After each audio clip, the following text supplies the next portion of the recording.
Tengan todos muy buenos días. Hoy es martes 8. Como todos los días, le doy gracias a Dios porque me permite estar con todos ustedes. A ustedes gracias siempre por la sintonía con la que apoyan el programa. Una bendición temprana. Dios los bendiga.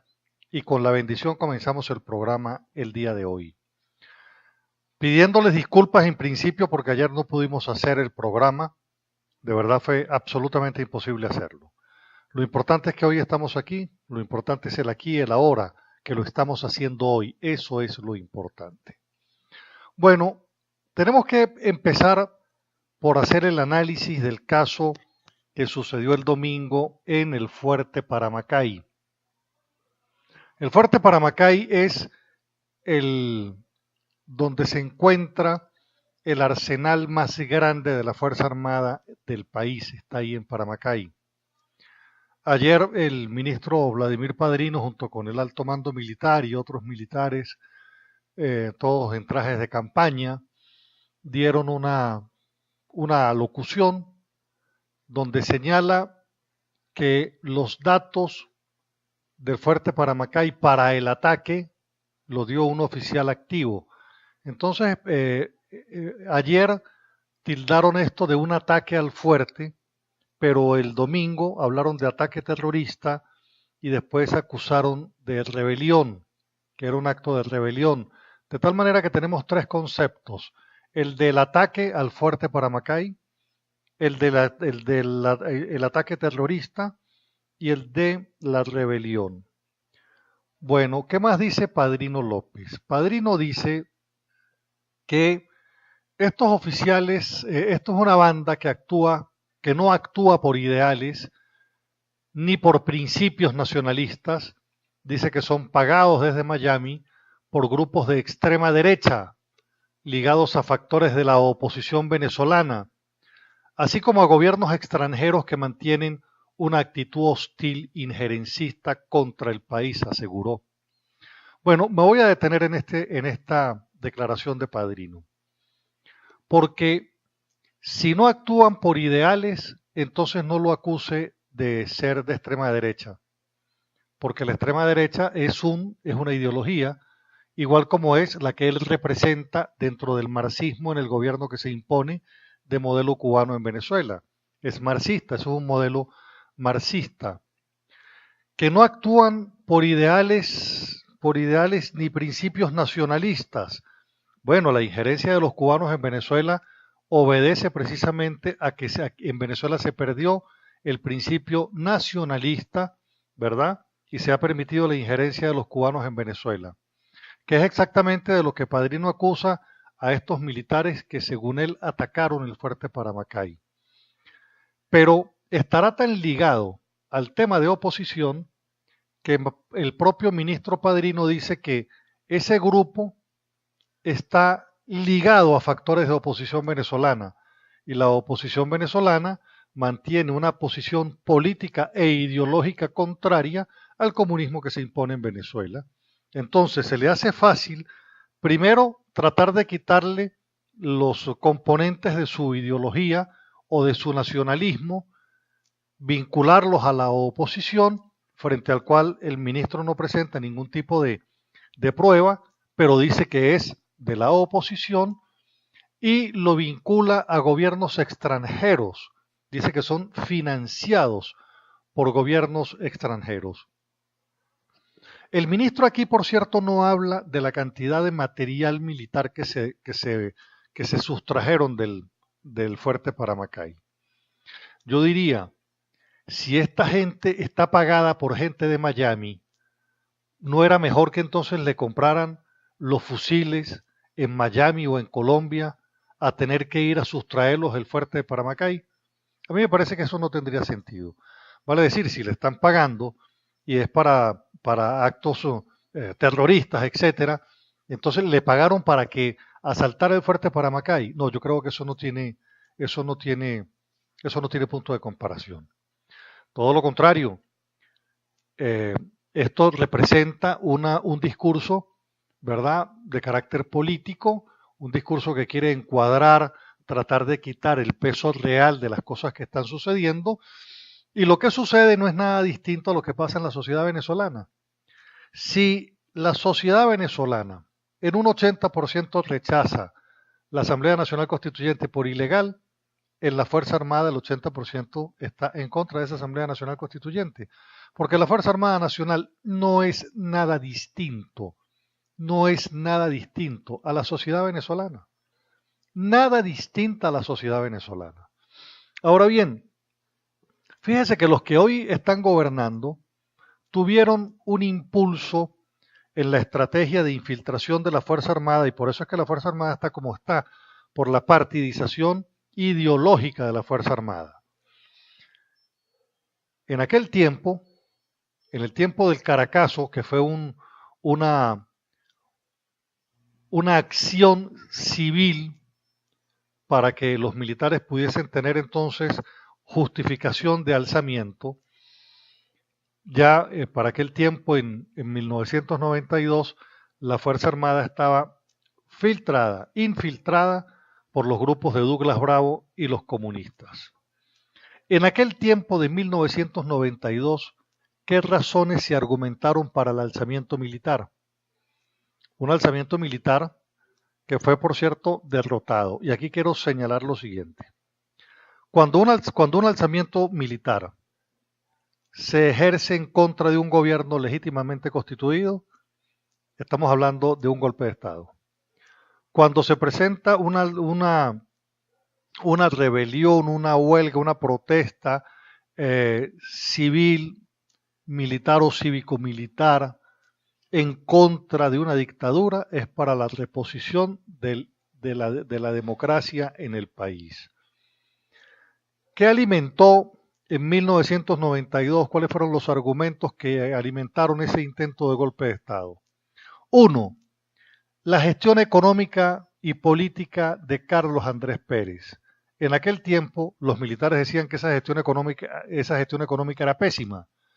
Y yo me pregunto, si se compara la gestión económica de Carlos Andrés en el 92 y la de Maduro ahorita, pues es obvio que la de Maduro está en saldo rojo frente al saldo azul que debe tener la gestión, sin lugar a dudas, de Carlos Andrés en el 92.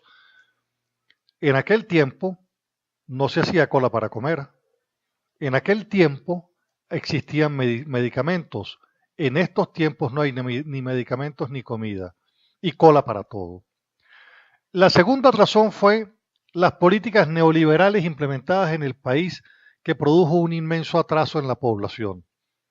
Una de las cosas que nosotros admitimos y que toda la sociedad admite es que la sociedad venezolana hoy está en un proceso de atraso. Nos están regresando al tiempo pasado, al tiempo de los años 60, donde nada funcionaba, ni siquiera la electricidad. Porque los cortes de luz, en Venezuela nada funciona. De tal manera que no se puede hablar de atraso si hoy vivimos peor que antes. Tercero, el descontento de los sectores medios y bajos de la Fuerza Armada por hechos de corrupción verificados en los altos mandos militares. Bueno, yo creo que esto ha sido invariable con una diferencia. Esa corrupción se profundizó en la Quinta República, en los mandos militares. De hecho, en 1992 no existían militares con cuentas congeladas en Estados Unidos, cosa que hoy sí existe. En 1992 en Estados Unidos no existían acusaciones a militares venezolanos por estar vinculados al narcotráfico, cosa que hoy sí sucede. De tal manera entonces que ese es otro elemento que se profundizó, si era el argumento para el alzamiento militar. Otra de las razones, la subordinación de la Fuerza Armada ante un liderazgo político que consideraban incapaz y corrupto. Bueno, cuando hacemos la comparación, no existe estamento político más corrupto que el actual. Y de incapacidad ni se diga, que nada en Venezuela funciona, nada en Venezuela sirve.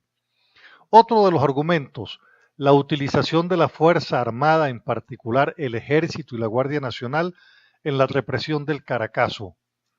Bueno, quiero que sepan que las represiones de hace 2 semanas son consideradas como la represión más brutal, que el propio ministro de la Defensa meses atrás ya había señalado, de la brutalidad en la violación de los derechos humanos en la reducción de la protesta en violación de los derechos humanos por parte de la Guardia Nacional. En este tiempo hay torturas masivas, masivas.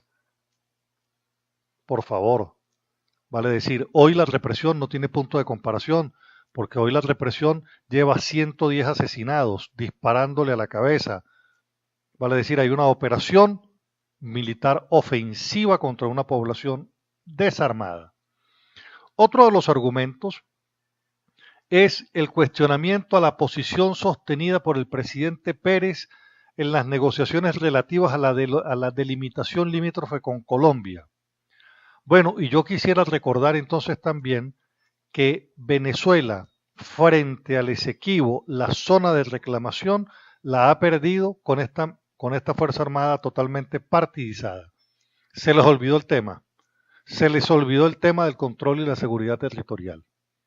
Otra de las posiciones que en aquel tiempo se esgrimieron tiene que ver con el deterioro de las condiciones socioeconómicas de la oficialidad media y baja y de la tropa.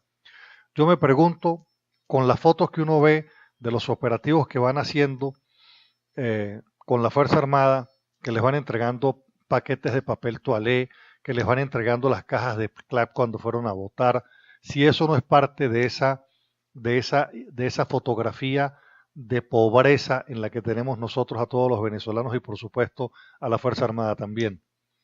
Otro de los argumentos en 1992, el empleo de la Fuerza Armada en labores de repartición de útiles escolares, de becas alimentarias, en campañas de vacunación y de arbolización. Bueno, ¿hoy en qué estamos? Hoy estamos en que la Fuerza Armada reparte pollo, queso, jamón. ¿En qué más anda? En labores agrícolas. Si algo desprofesionalizó a la Fuerza Armada fue precisamente este proceso revolucionario. De tal manera entonces que estamos en presencia de un cuadro que no debería, para nosotros esto no debería tener mayor discusión, vale decir, aquí lo que hay que admitir es que la Fuerza Armada no es nada distinta a la sociedad y que la Fuerza Armada es una institución que igual que las demás instituciones del país está deteriorada, sufre fisuras. Eso es lo que está sucediendo.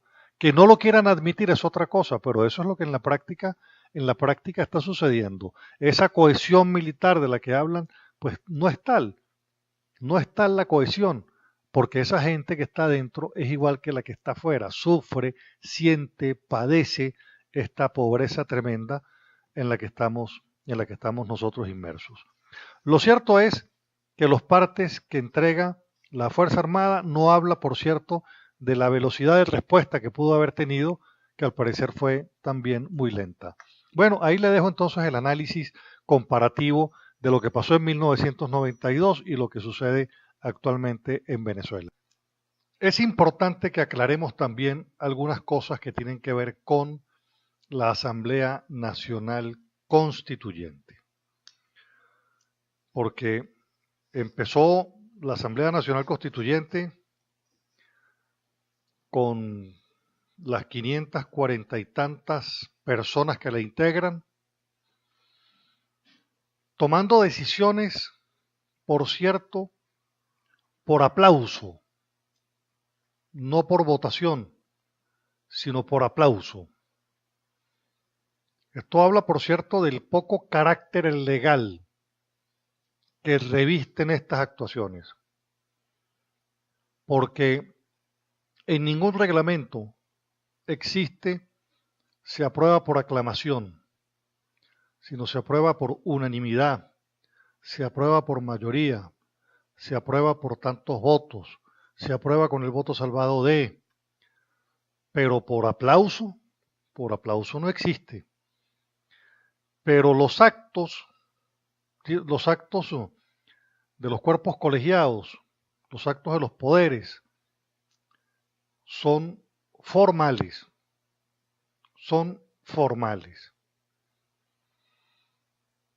De tal manera entonces que tenemos que analizar el tema de la constituyente para que tengamos claros algunos aspectos. En primer lugar, le están dando a esta constituyente un carácter originario que no tiene, un carácter originario que esta constituyente no tiene. Para que sea originaria, la Constitución establece el único que puede ejercer tal poder originario es el pueblo de Venezuela al convocar una Asamblea Nacional Constituyente.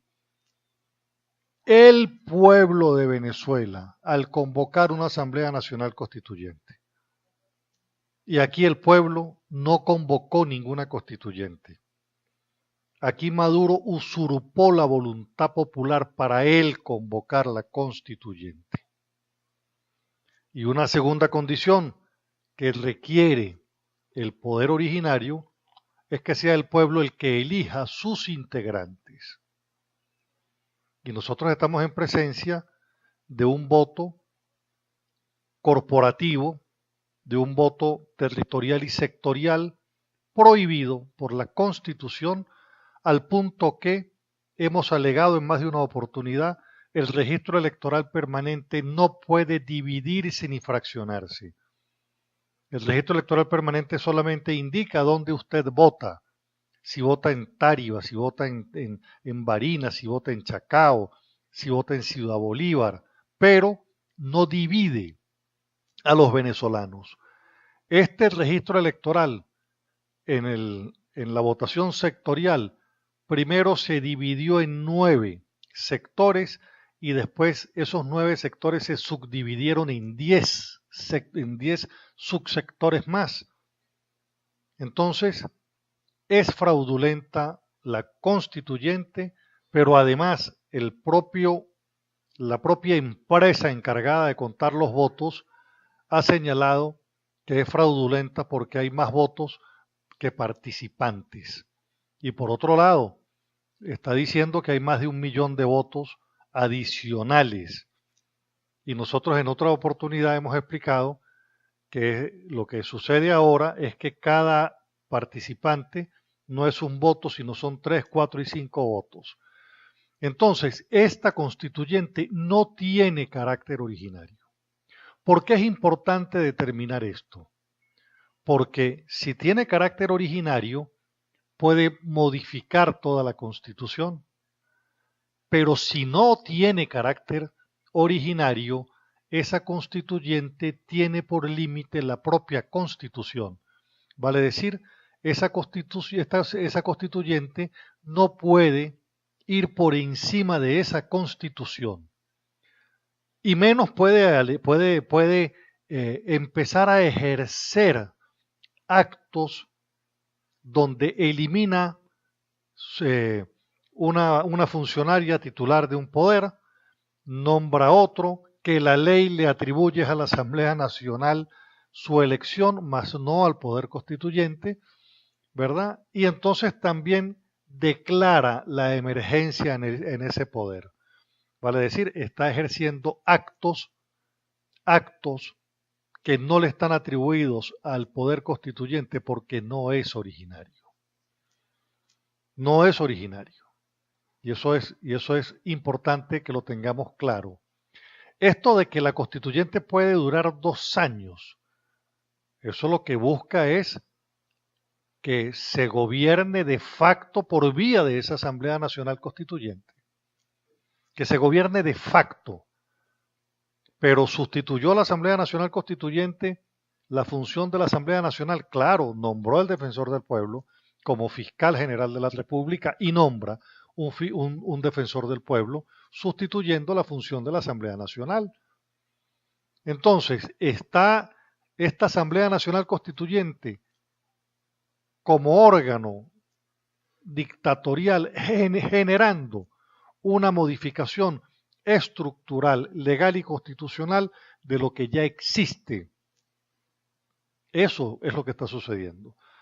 Entonces, al parecer se pretenden apuntalar en el órgano Asamblea Nacional Constituyente ilegítima e ilegal para empezar de facto a gobernar con ella. Y eso, por supuesto, debo eh, indicar, es un gravísimo error, porque esta constituyente, en todo caso, su misión es hacer una constitución, mas no modificar todo y gobernar en el vacío que ella misma va creando. En 1999, cuando se entró a reformar el Poder Judicial, la Constitución, los constituyentes la establecieron de esa manera en la Constitución y después establecieron plazos cuando se aprobó la Constitución para que esa nueva Asamblea Nacional empezara a legislar sobre esos nuevos procedimientos. No es exactamente lo que se está haciendo, lo que se está haciendo, lo que se está haciendo ahora. Entonces, eh, nosotros podemos entender que el gobierno tiene una pretensión de manejarse con la constituyente para gobernar de facto. Y como todo, si todo el país, si el mundo, el Vaticano, el clero, más de 25 países estuvieron pidiéndole a Maduro que no aprobara la constituyente. Hay quienes dicen que ese primer acto constituyente es el primer acto de una revelación de vocación dictatorial del gobierno, y lo dice Juan Manuel Santos. Cuando nosotros empezamos a otear, 40 países opinaron en contra de la Asamblea Nacional Constituyente. Con esas acciones termina Venezuela fuera de Mercosur. Hoy se reúne en Lima una reunión de cancilleres para seguir presionando sobre el gobierno de Nicolás Maduro a los efectos de que abra las compuertas de la solución pacífica a los conflictos, porque las ha cerrado todas, como cierra las puertas de la resolución pacífica de conflictos, sucede lo que ha venido pasando en Venezuela. Pero ese es el modo aprendido de los cubanos, que quieren asumir su verdad legal, aun cuando sea ilegítima, como la verdad para aplastar a los demás. Pues bien, estamos en una encrucijada, porque la comunidad democrática del mundo, la de América en particular, no va a aceptar que en Venezuela se instale un comunismo dictatorial sin la aprobación del pueblo de Venezuela, para que entonces opere el triángulo Cuba, Venezuela y las FARC en la expansión del modelo por el que nadie ha votado, que es el modelo comunista, que por demás ha fracasado y seguirá fracasando aquí y en todas partes del mundo. Bueno, terminando el segmento, terminando el programa, quiero decirles que el presidente Macri de Argentina ordenó investigar las cuentas de dirigentes chavistas y Maduro, por supuesto, tildó de miserable al presidente de Argentina.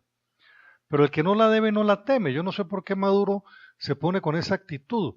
Si los dirigentes del chavismo no tienen cuentas en Argentina, pues ¿cuál es el problema? Es más, no deberían tener. Pues ¿qué hacen teniendo cuentas en Argentina, en Suiza, en España, en Argentina? No deberían tener porque ellos igual que nosotros ganan un salario. Ahora bien, el presidente Macri, en ejercicio de la autonomía que le da su cargo y la soberanía, ordena entonces la investigación a los dirigentes chavistas. El alcance de esa investigación llega a 50.000 entidades bancarias, financieras, inmobiliarias. Las listas de la auditoría del presidente argentino incluye casinos, incluye a los funcionarios chavistas que están siendo investigados en Estados Unidos, vale decir, agarra la misma lista y la investiga también en Argentina, vale decir, está investigando al propio Maduro, a Franklin García Duque, el jefe de la Policía Nacional Bolivariana, excomandante de las Fuerzas Armadas, al comandante general del Ejército, a Rocco Albaccini Serrano, titular del Centro de Comercio Exterior de Venezuela, a Néstor Reverol, ministro de Relaciones Interiores. Vale decir, yo no entiendo por qué ese alboroto. El que no la debe no la teme. El que no la debe no la teme. Ahora, esto es lo que van a empezar a hacer también en España. Esto es lo que van a empezar a hacer en todos los países del mundo. Es presentarle a los venezolanos a dónde está la riqueza de Venezuela, que está en las cuentas particulares y ya no está en suelo patrio la riqueza venezolana. Entonces, me dirijo al chavista de base que cree que está apoyando a una revolución con principios. Bueno, estos se alborotan porque a mí que me investiguen en cualquier parte del mundo. A mí investiguenme en cualquier parte del mundo. En el Táchira, empiecen a investigarme en el Táchira, investiguenme en todo el país, en Colombia, en América, en Europa pueden investigarme. Ahora, yo no entiendo por qué estos dirigentes chavistas se molestan cuando les dicen que van a investigar si tienen cuentas, si tienen atos, si tienen financistas, ¿qué tienen en el exterior? No entiendo por qué se molestan. Y se molestan porque entonces los investigan en Estados Unidos y les congelan cuentas en Estados Unidos. Tengan la absoluta certeza que en Argentina les van a congelar cuentas, en España les van a congelar cuentas. Ah, pero entonces la gran pregunta es, ¿y de dónde salió la plata? Y la segunda pregunta es, ¿qué pasó con el Sistema Nacional del Control Fiscal? Entonces, uno se preguntará si la Fuerza Armada de 1992 encontró de verdad méritos en la corrupción de aquel tiempo para alzarse, ¿qué no hubieran hecho en este tiempo? Ah, lo que pasa es que los que están gobernando hoy son los que tuvieron como pretexto en 1992 el tema de la corrupción. ¿Para qué? Para montarse ellos y asaltar ellos la riqueza de la nación. Llegamos a la parte final del programa, espero les haya gustado. Mi teléfono es el de siempre, 0424-724-4318. Sígame en Twitter, @Carlos Casanoval, en Facebook, Carlos Casanova. Este programa lo consigue en el canal YouTube Un Día Más. Se repite a las 11:30 en Radio Noticias 1060 y lo consigue también en Twitter. Dios los bendiga, los quiero mucho. Nos encontramos mañana con el inmenso favor de Dios. Muchísimas gracias.